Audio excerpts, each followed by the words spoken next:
नमस्कार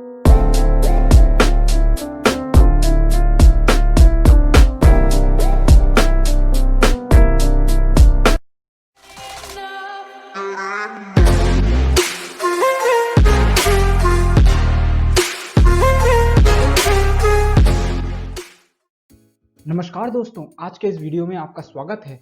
यदि आपने मेरे चैनल को अभी तक सब्सक्राइब नहीं किया है तो सब्सक्राइब ज़रूर करें, साथ ही बेल आइकन को हिट करें ताकि जब भी मैं कोई नया वीडियो बनाऊं तो आप तक सबसे पहले पहुंच सके। आज के वीडियो में हम बात करेंगे 5G के बारे में। तो 5th जनरेशन आखिर क्या है?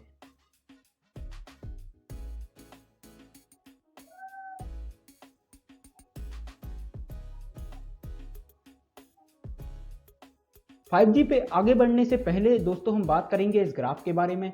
इस ग्राफ में number of mobile connections versus अलग अलग ईयर में यह ग्राफ प्लॉट किया गया है।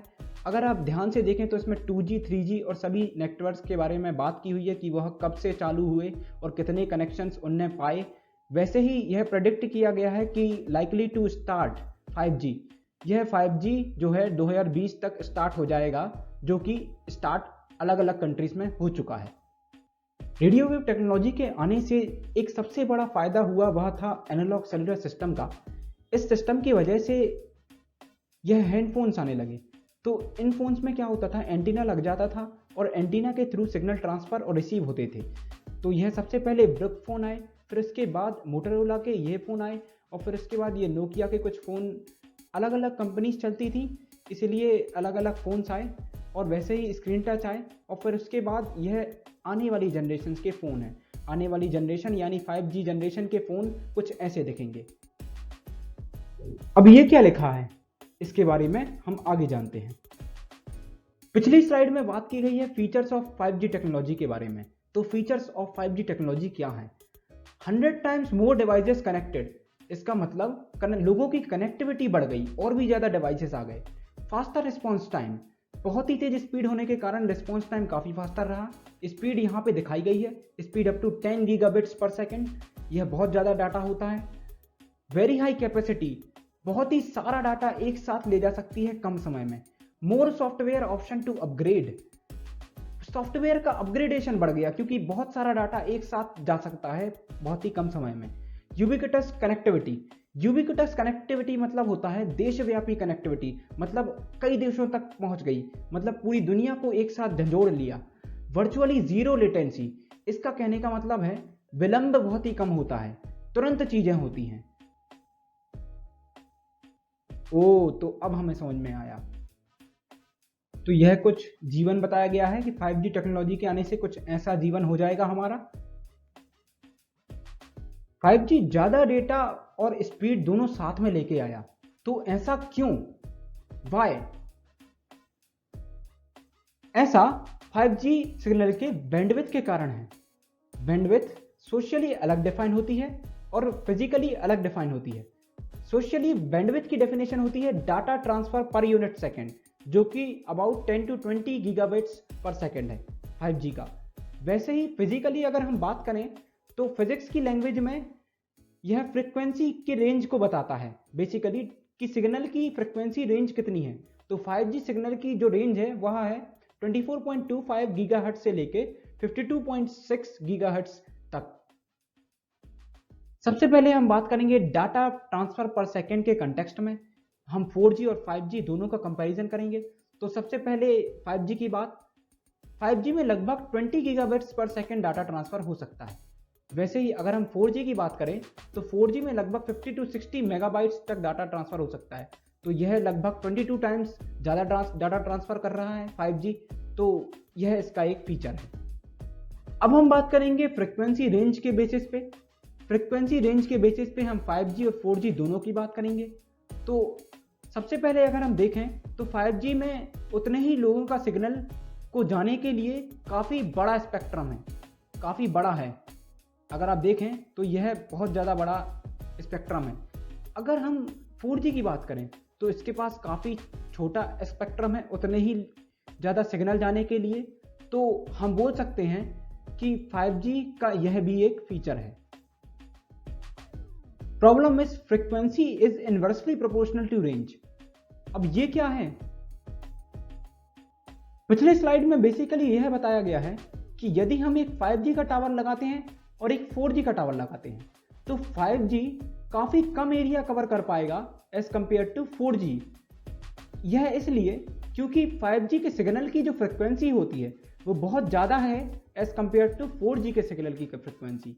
इसीलिए 5G का जो कवर एरिया होगा वो बहुत कम होगा एज कम्पेयर टू 4G।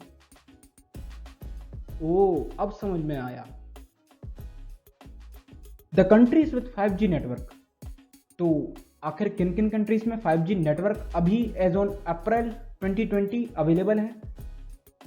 तो यह लगभग 20 से 25 कंट्रीज में अवेलेबल है और यह ज़्यादातर यूरोपियन कंट्रीज में अवेलेबल है, सऊदी अरब साइड भी है, इंडिया में अभी नहीं आया है, अमेरिका में है, जापान में है, ऑस्ट्रेलिया में है, साउथ अफ्रीका में है, ऐसी कुछ देशों में है। ये बेसिकली इन देशों में है। अगर आप गौर से देखें तो ये Austria, China, Finland, Germany, Kuwait, Japan, Qatar, South Africa, Saudi Arabia, South Korea, Switzerland, Thailand, Spain, United States of America, United Arab Emirates, United Kingdom, इन सब जगह पर है। आगे बढ़ते हैं। इतने सारे लोगों की डेंसिटी में सबको उतना ही अच्छा डेटा, उतना ही अच्छा नेटवर्क कैसे मिले? तो इसका सॉल्यूशन अब हम देखते हैं। इसका सॉल्यूशन ये कुछ 5 नई टेक्नोलॉजीज हैं। ये टेक्नोलॉजी हैं millimetre wave, smart small cell, massive MIMO, beam forming, full duplex. इनके बारे में पढ़ते हैं। इस पहल में सबसे पहले हम बात करेंगे मिलीमीटर वेव टेक्नोलॉजी के बारे में। मिलीमीटर वेव टेक्नोलॉजी को मिलीमीटर वेव इसलिए बोला गया है क्योंकि जो बैंडविड्थ रेंज है वह गीगाहर्ट्ज में है और गीगाहर्ट्ज से अगर हम फ्रिक्वेंसी से वेव की वेवलेंथ निकालना चाहें तो यह मिलीमीटर्स में आएगी, इसलिए इसको मिलीमीटर वेव बोला गया है। तो 4G और 5G का जैसा कि हमने पहले कंपैरिजन किया था तो इसमें सिग्नल की डेंसिटी होती है और इसमें सिग्नल स्मूथली फ्लो होता है 5G में, ठीक है। तो अब हम बात करते हैं स्मार्ट सेल्स के बारे में। स्मार्ट सेल्स बेसिकली एक इंटरमीडिएशन है टावर्स और मोबाइल फोन्स अथवा लैपटॉप्स के कनेक्शन में। जैसा कि आप देख सकते हैं इसके लिए एक टावर की ज़रूरत नहीं पड़ती है। इन छोटे छोटे सेलों को कहीं भी लगाया जा सकता है और यह क्या करते हैं, यह टावर्स को बेसिकली सेल्स से कनेक्ट करते हैं। अगर आप गौर से देखें तो इन सेल्स ने टावर और फोन्स को जोड़ा है। तो यह एक इंपॉर्टेंट टेक्नोलॉजी थी। अब हम बात करेंगे मैसिव माइमो टेक्नोलॉजी के बारे में। माइमो का जो फुल फॉर्म होता है वह होता है मैक्सिमम इनपुट मैक्सिमम आउटपुट। तो क्या होता था कि पहले के टावरों में बहुत सारे पोर्ट्स लगने की सिचुएशन नहीं आती थी, तब एक ही सर्कल पे बहुत सारे पोर्ट्स लगा दिए जाते थे और यह दिक्कत नहीं आती थी। लेकिन अब जबकि डेंसिटी बढ़ चुकी है पॉपुलेशन की, तो उसको ओवरकम करने के लिए एक ही टावर पर बहुत सारे सर्कल्स लगाना जिनमें बहुत सारे पोर्ट्स होते हैं वह कहलाता है मैसिव माइमो टेक्नोलॉजी। यह एक इंपॉर्टेंट इनोवेशन है। अब हम बात करेंगे बीम फॉर्मिंग टेक्नोलॉजी के बारे में। तो बीम फॉर्मिंग टेक्नोलॉजी में क्या होता है कि एक स्पेसिफिक फोन का कनेक्शन एक स्पेसिफिक फोन से होता तो है, लेकिन बीच में इंटरफेरेंस होता है। तो इंटरफेरेंस को ओवरकम करने के लिए यह टेक्नोलॉजी बनाई गई है। एक स्पेसिफिक फोन का कनेक्शन एक दूसरे स्पेसिफिक फोन से बनाए रखने में यह एक इंपॉर्टेंट इनोवेशन है। यह नीचे यह बताया गया है कि इतने सारे डेंसिटी पॉपुलेटेड एरिया में बहुत सारे सिग्नल्स जब एक साथ ट्रांसफर होते हैं तो इंटरफेरेंस होता है, तो उसको ओवरकम करने के लिए बीम फॉर्मिंग का इस्तेमाल करते हैं। ये देखिए, ये बीम फॉर्मिंग का इंपॉर्टेंट एलिमेंट लगा दिया गया है, तो इससे यह स्पेसिफिक फोन के डाटा स्पेसिफिक फोन तक पहुंचा सकता है। अब हम बात करेंगे फुल डुप्लेक्स टेक्नोलॉजी के बारे में। फुल डुप्लेक्स टेक्नोलॉजी आखिर क्या है? इसमें क्या होता है कि जैसे एक जगह से सिग्नल आता है और दूसरी जगह से सिग्नल आता है, क्योंकि यह एक ही फ्रिक्वेंसी का होता है तो यह क्या करता है, यह एक सिग्नल को फ्रिक्वेंसी को बढ़ा देता है और दूसरी सिग्नल की फ्रिक्वेंसी को कम कर देता है ताकि ये सिग्नल ट्रांसफ़र हो पाए और एक दूसरे से इंटरफेयर ना कर पाए। इसीलिए फुल डुप्लेक्स टेक्नोलॉजी बनाई गई है ताकि इंटरफेरेंस नहीं हो पाए। तो लास्टली बात होगी चैलेंजेस के बारे में कि चैलेंजेस आखिर क्या हैं, उन देशों में चैलेंजेस क्या हैं जहां पे अभी भी 5G टेक्नोलॉजी नहीं आई है। कोई भी देश जहाँ पे अभी तक 5G टेक्नोलॉजी नहीं आई है, वहाँ पे बहुत सारे चैलेंजेस हैं। ये चैलेंजेस लेजिस्लेशन के हैं, सिक्योरिटी के हैं, कम्युनिकेशन के हैं, इंफ्रास्ट्रक्चर के हैं, multiple services for the people के हैं। इन चैलेंजेस को एक कंट्री अगर ओवरकम कर लेती है तो 5G टेक्नोलॉजी उस देश में जल्द ही आ सकती है।